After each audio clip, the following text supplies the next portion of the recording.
நாஞ்சில் விஜயன் ப்ரோக்கு கூப்பிட்டு கேட்டு பார்த்தேன். ஒன்றும் பிரச்சனை இல்லை டார்லிங், நீங்கள் வாங்க அப்படின்னு சொல்லிட்டாங்க. ஸோ வந்து எந்த ஒரு கிஃப்ட்டுமே நாங்கள் வாங்கலை குழந்தையோட பர்த்டேக்கு. பாப்பாவோட பர்த்டே தானே. நான் இன்னும் அந்த இதெல்லாம் படிக்கலைங்க. அவங்க ஒரு இது மாதிரி அனுப்பிச்சுட்டு இருந்தாங்க, இன்விடேஷன் மாதிரி. அதெல்லாம் படிக்கலைங்க. நாஞ்சில் விஜயன் நான் கூப்பிட்டாரு, அவ்வளோதான். இந்த வாட்டி என்ன ஆனாலும் போயே ஆகணும். அவர் நான் அஜி கிட்ட சொன்னேன், இப்பதான் போன் பேசினேன். அஜி கிட்டே போயிடுறா அப்படின்னு அவனும் சொன்னான். ஏன்னா அவனுக்கு தெரியும். ஆனா அஜி ஷாக்குடா. என்னன்னா குழந்தைக்கு 1 வயசு ஆக போது, பர்த்டே ஃபங்க்ஷனுக்கு தான் மச்சான் போறேன் அப்படின்னு சொல்லியிருந்தேன். சோ இது குழந்தைக்கு 1 வயசு ஆயிடுச்சா, டே ஒரு கல்யாணத்துக்கு கூப்பிட்டாருடா, அதுக்கும் போல. இது எல்லாத்துக்கும் சொல்லி கூப்பிடுவார். ப்ரோ நீங்க கல்யாணத்துக்கு தான் வரல, வளகாப்புக்கு வாங்க. ப்ரோ நீங்க கல்யாணம் வளகாப்புக்கு தான் வரல, நீங்க குழந்தை பிறக்கிறதுக்கு வாங்க. இந்த 3 சொல்லி இப்ப கூப்பிட்டாரு. சென்னைக்கு போனா என்னன்னா அஜியை பார்ப்போம்ல. பட் இந்த வாட்டி சென்னைக்கு போகிறோம், சென்னையில் அஜி இல்லை. ஏன்னா அவன் வந்து பார்த்தீங்கன்னா பைக் ரைட் போயிருக்கான். நம்ம கிட்ட இருந்திருந்தா நம்மளும் போய் இருந்திருப்போம்.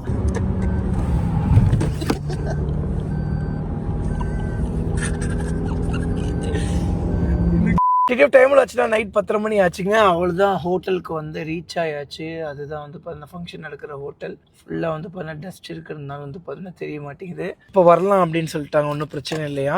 6 மணி ஃபங்க்ஷனு, நைட்டு 10:30 மணிக்கு போகிறோம். டைம் வந்து பார்த்தீங்கன்னா 10:30 மணிங்க. ஸோ சிவா எப்படியோ வந்து பார்த்தீங்கன்னா 10:30 மணிக்கு எங்களை வந்து பார்த்தீங்கன்னா கூப்பிட்டு வந்துட்டான். சிவா இருந்தாலும் இவ்வளோ லேட்டாக கூப்பிட்டு வந்து கூட சிவா அட்லீஸ்ட் 8 மணிக்கு வருவோம்னு நினச்சோம். இன்னும் 2.5 மணி நேரம் லேட்டாகி வருவோம்னு நினைக்கல.